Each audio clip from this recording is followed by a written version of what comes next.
कृपा करो श्री राम सब पर कृपा करो, कृपा करो श्री राम। कृपा करो श्री राम सब पर कृपा करो, कृपा करो श्री।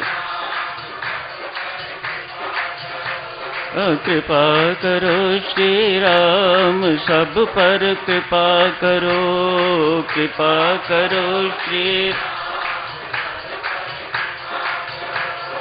कृपा करो श्री राम सब पर कृपा करो, कृपा करो श्री।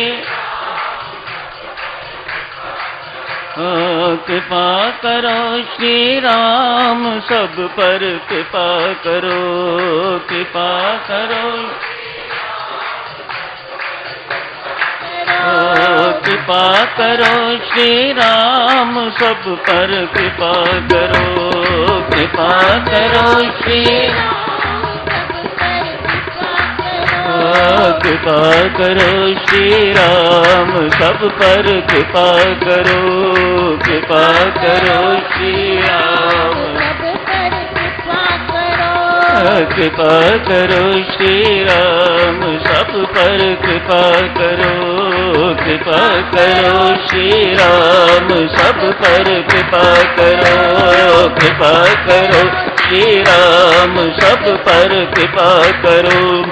कृपा करो श्री राम सब पर कृपा करो, कृपा करो श्री राम सब पर कृपा करो।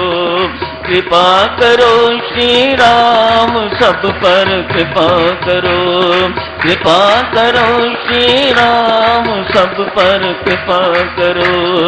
कृपा करो श्री राम सब पर कृपा करो, कृपा करो श्री राम सब पर कृपा करो। कृपा करो श्री राम सब पर कृपा करो, कृपा करो श्री राम सब पर कृपा करो। कृपा करो श्री राम सब पर कृपा करो। बहुत बहुत धन्यवाद माला, बहुत धन्यवाद वीरेंद्र जी। ईश्वर स्वरूप के अंतर्गत भगवान का सर्वशक्तिमान स्वरूप वर्णन किया जा रहा है। प्रथम प्रसंग स्वामी जी महाराज ने राम सत्य स्वरूप है, राम ज्ञान स्वरूप है, राम आनंद स्वरूप है, राम सर्वशक्तिमान है, राम प्रेम स्वरूप है, राम मुनिजन अनुभूत वस्तु है। इनके अंतर्गत स्वामी जी महाराज ने ईश्वर का स्वरूप वर्णन किया हुआ है। भक्तजनों, रूप एवं स्वरूप में संत महात्मा अंतर मानते हैं, ये एक ही नहीं है। रूप तो बाह्य आकार को कहा जाता है, लेकिन स्वरूप भीतरी गुणों को कहा जाता है। जैसे मिश्री का आकार गोल भी होती है, दानेदार भी होती है, चिपटी भी होती है, ये तो उसका रूप हो गया, मिश्री का आकार हो गया। लेकिन स्वभाव, चाहे वह गोल है, दानेदार है या चपटी, स्वभाव मिठास, रूप से कोई फर्क नहीं पड़ता।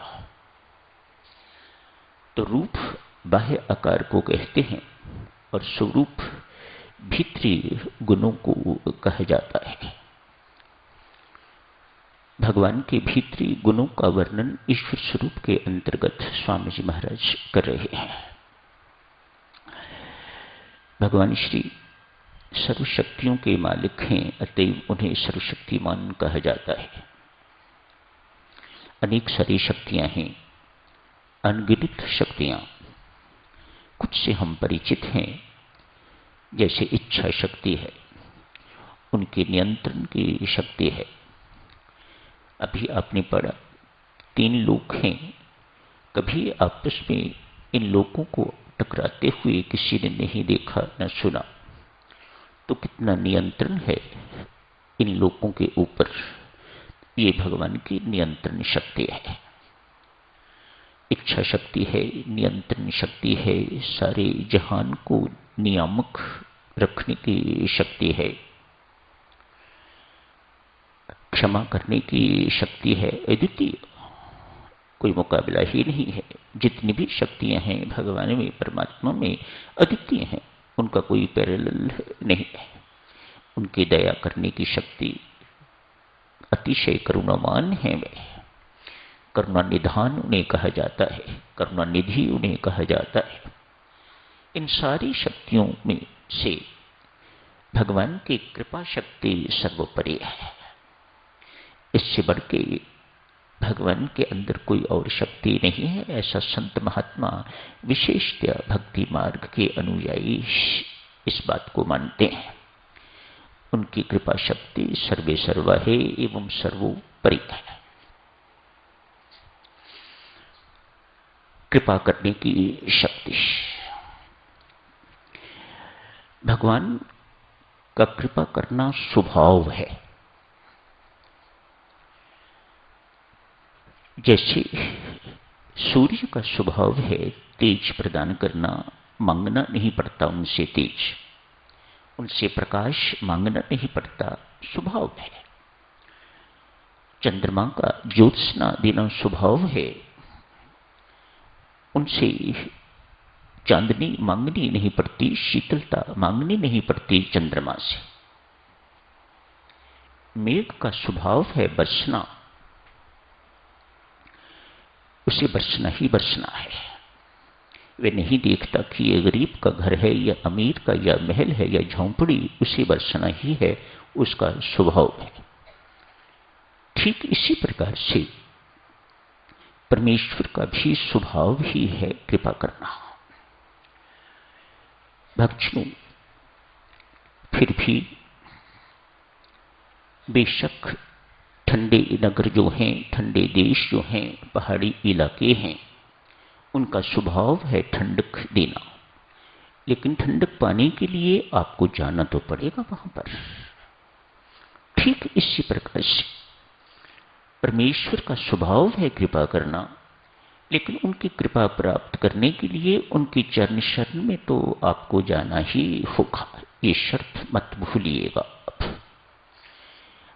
चंद्रमा ज्योत्सना प्रदान कर रहा है, लेकिन आप अपना घर द्वार सब बंद करके भीतर बैठे हैं, तो आप उसकी शीतलता से, उसकी चांदनी से वंचित रह जाओगे। आपका मकान किसी इस गली मोहल्ले में है जहां ऊंचे ऊंचे मकान है, तंग गली है, जहां सूर्य का प्रकाश कभी गलती से भी नहीं जा सकता, तो दोष सूर्य का नहीं है। वह तो अपना तेज सबको प्रदान कर रहा है, वह तो अपनी रोशनी सबको प्रदान कर रहा है। भूल आपकी है कि आपने मकान गलत जगह पर लिया हुआ है, जहां रोशनी आने की कोई संभावना नहीं है।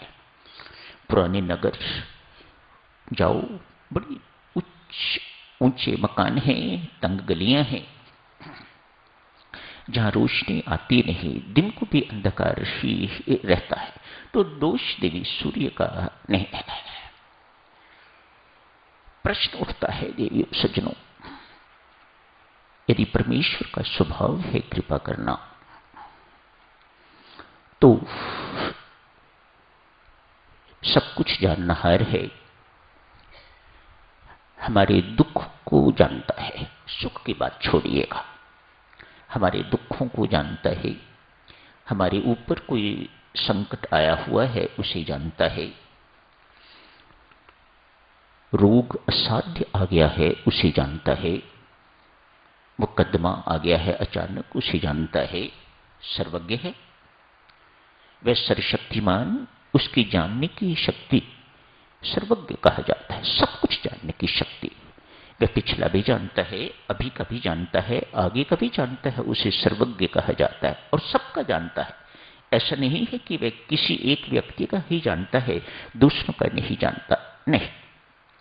ऐसा भी नहीं है कि वह सिर्फ भारतीयों का ही जानता है और जो विदेश में अमेरिका में रहने वाले हैं उनका नहीं जानता। नहीं, ये सत्य नहीं है। वह सर्वज्ञ है, सबका भूत भी जानता है, वर्तमान भी जानता है एवं भविष्य भी जानता है।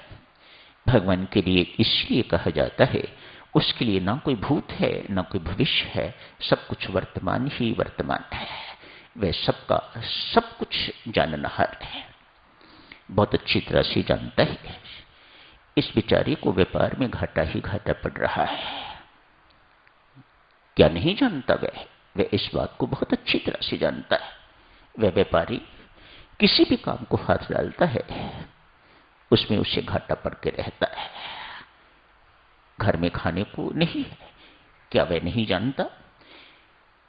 वह सर्वज्ञ किस काम का यदि जानता है, और फिर ऐसा भी नहीं है कि वह हमारा संकट दूर नहीं कर सकता, ऐसा भी नहीं है कि वह हमारे दुखों को हर नहीं सकता, वह सब कुछ कर सकता है।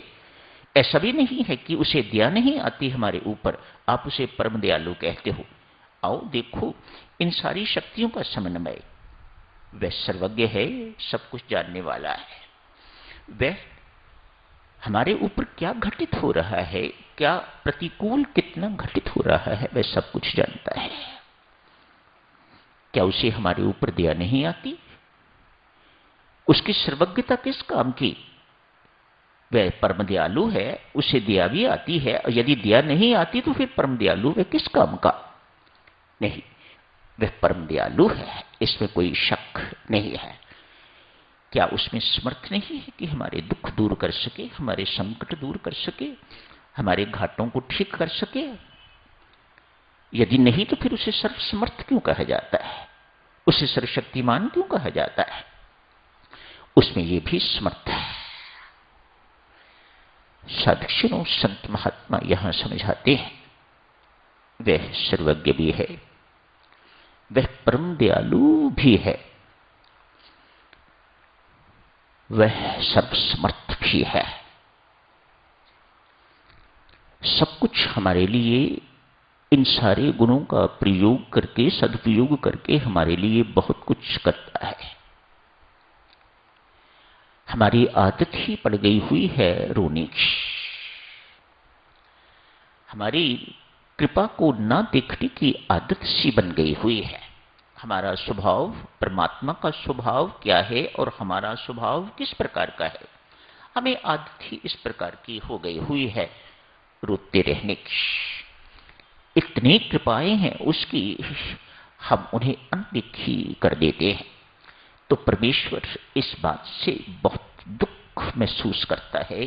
कैसा कृतज्ञ व्यक्ति है, मैंने इसे जिंदगी में क्या नहीं दिया, लेकिन इसने कभी मेरे दिए हुए की कदर नहीं की, बेकदरा है, ना शुक्रा है। शास्त्र ऐसे व्यक्तियों के लिए, ऐसे साधकों के लिए बहुत घृणित शब्द प्रयोग करता है। ऐसे कृतज्ञ व्यक्तियों के पाप अपराध क्षमनीय नहीं है। वह गली मोहल्ले रुलने वाले व्यक्ति हुआ करते हैं। देवियों, एक छोटी सी उदाहरण देखते हैं। आपका नन्हा पुत्र है, आप उसे सर्दी है, गर्मी है, उसे नहलाते हो। सुबह जल्दी जल्दी नहीं नहलाते, ठंड है अभी। कल्पना कीजिएगा सर्दी का मौसम है, आप उस नन्हे को जल्दी जल्दी नहीं नहलाते, थोड़ा धूप निकल आए, पानी गर्म करेंगे, फिर नहलाएंगे। मां ऐसा ही करती है, आराम से उसे उठाती है, उसे बाथरूम में ले जाती है, पानी गर्म टेस्ट करती है, पानी ठीक है ना, कहीं बहुत गर्म तो नहीं या ठंडा तो नहीं, तो उसके अनुकूल बना लेती है। गर्म और डालने की जरूरत है तो गर्म डालती है, ठंडा और डालने की जरूरत है तो ठंडा डालती है, मानो पुत्र को किसी प्रकार का कष्ट ना हो। आप उसे बाथरूम में ले जाती हैं, किस काम के लिए? यही ना, पसीने की बू आ रही होगी, कुछ गंदगी है उसे धोने के लिए। सर्दी हो या गर्मी, पानी गर्म है या ठंडा, आप कुछ भी कर लो माताओं, आप सब मेरे साथ सहमत हो, बच्चा तो रोता ही है। मानो जैसे कि मां उस बालक की पिटाई कर रही हो। आप उस पर पानी डालती हो, साबुन लगाती हो, साबुन निकालती हो, उसकी सफाई कर रही हो। आप उसे सजा नहीं दे रही, आप उसे पीट नहीं रही। आपकी करुणा है कि आप उसकी गंदगी को धो रही हैं, उसे किसी प्रकार का कष्ट नहीं दे रही, लेकिन वह रो रहा है। ये इस बालक का स्वभाव ही हो गया है। यदि बाथरूम का द्वार बंद है, बच्चा रो रहा है, तो बच्चे की दादी बाहर आवाज सुनती है तो बहू को डांटती है, अरे बहू क्या कर रही है, मुन्ना क्यों रो रहा है। मानो बहू का दोष उसे दिखाई दे रहा है। बच्चे का स्वभाव बन गया हुआ है।